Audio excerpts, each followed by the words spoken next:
Bonjour à tous amis dégustateurs, donc bienvenue pour les vins du week-end. Alors on a eu un week-end finalement assez chargé on va dire. Et puis on va tricher un peu, en fait on va commencer par cette bouteille qui a été ouverte en cours de 2 semaines mais finie ce week-end et qui est une très belle bouteille, c'est pour ça que je voulais vous en parler. Qui est donc un Montlouis Les Choisis de François Chidenne et c'est le millésime 2019. Alors, moi qui ne suis pas grand fan de Chenin, je dois bien dire que chez Chidenne en général, et là plus particulièrement sur ce Choisi 2019, ah bah oui, mais il fait quand même d'excellents vins, l'ami Chidenne. Très beau nez de poire, ça explose de poire au bout de 2-3 heures là d'ouverture, puis ensuite un peu plus coin. Après arrivent les belles notes de tilleul, de verveine, qui allègent, mais de tilleul surtout, qui allègent, qui donnent un côté très élégant. Une petite pointe citronnée, tac de peps là, et sur un fond classiquement amande crayeux, surtout très crayeux. Voilà, c'est vraiment très joli. Ensuite, on a une belle bouche sur ce 2019. Elle est ample à l'attaque, puis ça se tend, la matière est précise, c'est concentré, tout en offrant une rondeur délicate, très agréable. Cette belle fraîcheur vive, enfin c'est frais, c'est presque vif par moment, mais qui donne de la profondeur. Voilà, belle finale, fraîche, jolie persistance avec sur la poire, le tilleul, la petite pointe citronnée et le fond amande roche. C'est très très joli, c'est resté stable sur toute la semaine, ça a été vacuuminé, mis au frigo, voilà, grande stabilité aussi. Ouais, très très joli vin que ce Choisi 2019 de l'ami Chidenne. Ensuite, ce week-end, on a ouvert quoi? On a commencé avec ça, un Meursault de l'ami Jean-François du domaine Henri Germain. Et c'est Limousin, et c'est 2020. Ah oui, 2021, parce que ce week-end, on a assez joué au 4-21, enfin au 14-21. Et donc, on va commencer avec les 21. Et donc, ce Meursault Limousin. Alors, à l'ouverture, moi, j'ai eu un nez assez marqué de son élevage. Voilà, alors d'une réduction d'abord, qui va évoluer vers l'élevage. Donc, on démarre un peu grillé, très grillé, voilà, très grillé fumé, puis ensuite très caramel vanille. Heureusement, au bout de 6-8 heures et le lendemain, ça se dissipe pour laisser un peu plus place aux fruits blancs, plutôt typés poire, des notes un peu beurrées classiques, voilà. Ensuite, le côté chèvrefeuille, tarte citron meringuée, très agréable, une petite pointe un peu noisette sur un fond classique, amande, voilà, et puis ensuite donc léger fumé, grillé qui revient un peu ce côté un peu réduction. En bouche, alors on a une bouche vive, voilà, dès l'attaque, même 6 heures après, même le lendemain, on a une bouche un peu vive avec une matière ronde qui peine quand même un peu à l'enrober, je trouve, sur ce Limousin. Maintenant, c'est quand même beaucoup mieux le lendemain. Donc, on se dit que oui, avec le temps, ça va s'harmoniser, ça va s'enrober et le vin sera un petit peu plus, comment dire, un petit peu plus rond, soyeux en bouche. Ensuite, on a une finale évidemment fraîche, avec un petit côté acidulé qui n'est pas désagréable, mais encore un peu marqué, c'est vrai, un peu, comment dire, enfin on a un petit peu quand même ce côté caramel vanille par moment, même si ça va beaucoup mieux le lendemain, qui reste encore un peu présent, et ce fond grillé fumé. Bon, voilà, je dirais que c'est un vin qu'il faut attendre, moi je l'aurais en cave. Pour le coup, les 2021, la plupart boivent bien là.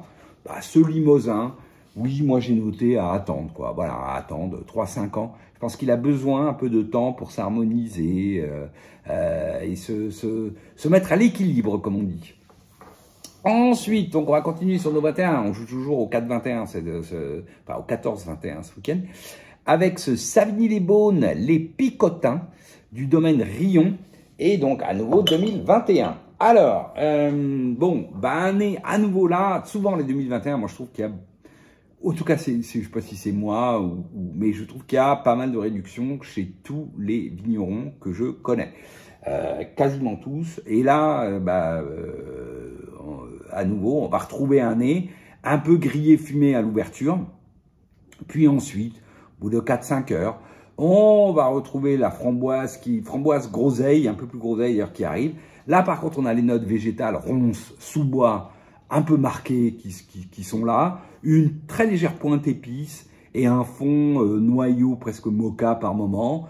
Voilà. Ensuite, on a une bouche. Oui, on a une bouche à nouveau vive, des tanins qui peinent aussi à nouveau à l'enrober. Donc, c'est plutôt des tanins qui encadrent cette fraîcheur un peu marquée, un peu vive. Finale, donc, qui est fraîche, voilà. Qui se sent un peu, où l'acidité se sent un peu.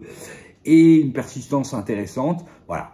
Bon, un bon vin, mais d'un millésime pas top.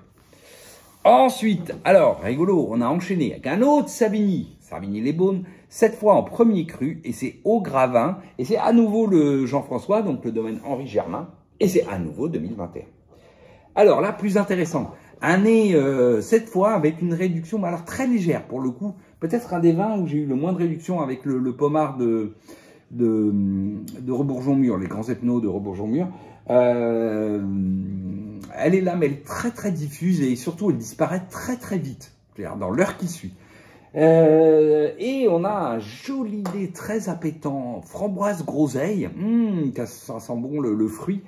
Les belles notes plutôt épicées au départ, on va dire entre réglisse et girofle. La petite pointe ronce, sous-bois typique du Pinot, mais pas plus marqué que ça. Et un fond noyau, amande, un peu mocha caroube, faut bien voilà. Et ce côté très léger, un peu grillé, fumé, voilà, qui est là. Ensuite, on a une bouche. Alors, on a une bouche plutôt cette fois corpulente. On a une jolie matière, de jolis tanins soyeux. Évidemment, on a de la fraîcheur, mais c'est bien enrobé par cette matière. Voilà, alors c'est frais, c'est tonique, c'est sûr, c'est tonique en bouche, mais on n'est pas dans la vivacité, on est vraiment dans la fraîcheur tonique, avec une jolie persistance. Bon, en bouche, oui, on pourrait dire le fruit est un petit peu plus mat, hein, on est toujours framboise groseille sur cette finale, mais on a un petit côté friand, acidulé, assez agréable, et voilà, une jolie persistance. Moi, j'ai bien aimé ce Savigny au Gravin 2021 que je classe parmi plutôt les jolis vins de 2021. Et puis ensuite, on attaque, donc j'ai dit on a joué au 4-21, au 14-21, on attaque les 14. On commence par ça. Alors, grand classique de la maison, un Pessac léognan, donc Malartic-la Gravière 2014. Donc, bon, évidemment, c'est tous les 2014 que j'ai rapportés.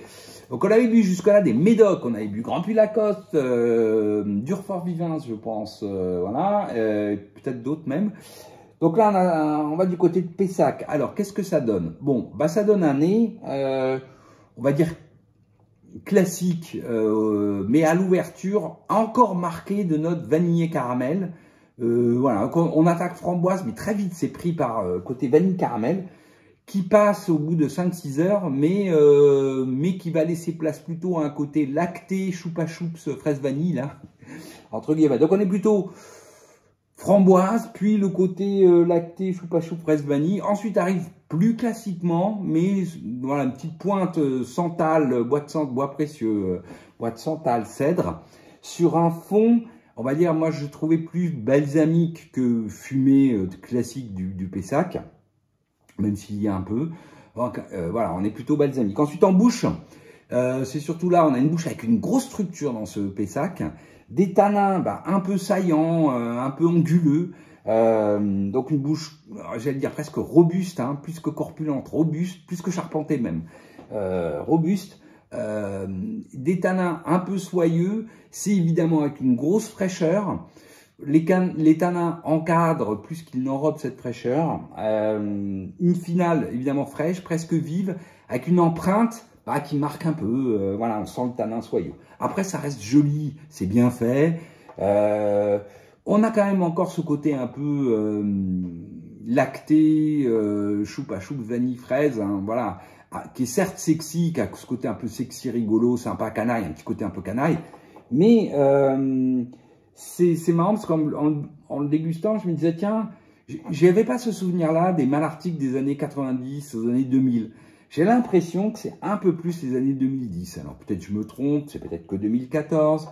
Mais c'est vrai que voilà, il a ce côté-là, qui n'était pas dans mon esprit l'image que me renvoyait Malartic, un vin que je connais très bien, donc j'ai bu, je sais pas, 20, 30 millésimes. Et je trouve que sur ces années 2010, voilà, il est un peu différent de ce que j'attendais. Donc bon, ça arrive, on verra si ça continue. Et puis pour finir, on va faire encore 20, 21, 14. Cette fois avec une côte rôtie de l'ami Cueilleron, donc, et c'est Terre Sombre, donc c'est sa grosse cuvée 2014. Dernier millésime d'ailleurs, je crois, de cette cuvée, qui sera remplacée ensuite par Bonivière. Alors, nez assez classique sur, on va dire, une côte rôtie d'un millésime frais. Parce qu'effectivement, on attaque les cassis plutôt, mais très vite. C'est plutôt fruits rouges, on est sur la cerise, voire la groseille. Ensuite, on a des notes à l'attaque assez bacon grillé qu'on trouve classique. Puis ensuite, un petit peu plus végétal, ces notes à l'attaque au bout de 4-5 heures d'ouverture. Un petit peu plus ronce, ce qui n'est pas si courant sur les côtes rôties. Ronce sous bois. On a la pointe épicée classique, alors qui démarre un peu poivre, puis qui est poivre réglisse, on va dire, sur un fond à nouveau plus balsamique, même s'il y a un côté âtre, suie, fumé qu'on trouve dans le Syrah Rhône Nord. Une bouche, alors on a une bouche corpulente, avec à nouveau encore une grosse fraîcheur. En gros, vous avez compris que ce week-end où on a joué au 14-21, on a surtout joué avec la fraîcheur et l'acidité globalement. Donc une bouche assez fraîche, voire vive, des tanins qui l'enrobent cette fois correctement, mais voilà, pas grosse concentration de tanins, ça enrobe tout juste la fraîcheur. Par contre, c'est un petit côté acidulé assez friand et une jolie finale, donc fraîche, tonique, avec un petit côté acidulé et une persistance intéressante. Toujours sur ce côté, alors on est plutôt sur le fruit rouge, là cette fois groseille cerise. Les notes, donc au départ un peu bacon grillé, voilà. Puis la pointe d'épices réglisse ronce, mais tous, pardon, réglisse poivre. Mais on va vite retrouver la ronce, le sous-bois, le côté un peu végétal et un fond, on va dire plutôt balsamique avec une amertume. D'ailleurs, dans les deux derniers, dans le Malartic et dans la côte rôtie, un petit peu plus marquée, une amertume, voilà, une amertume présente. On sent que, à mon avis, dans les deux cas, oui, on a cherché un peu la matière, on était un peu juste et du coup, on a un peu extrait et ce qui peut occasionner souvent des vins avec des amertumes un peu prononcées. Voilà pour ce week-end. Donc on a joué au 14-21 et bon, les dés étaient un peu pipés parce que ces deux millésimes, bon bah oui, il n'y a pas à dire, c'est pas des grands millésimes quelle que soit la région. Allez, sur ce, je vous dis à la semaine prochaine. Salut.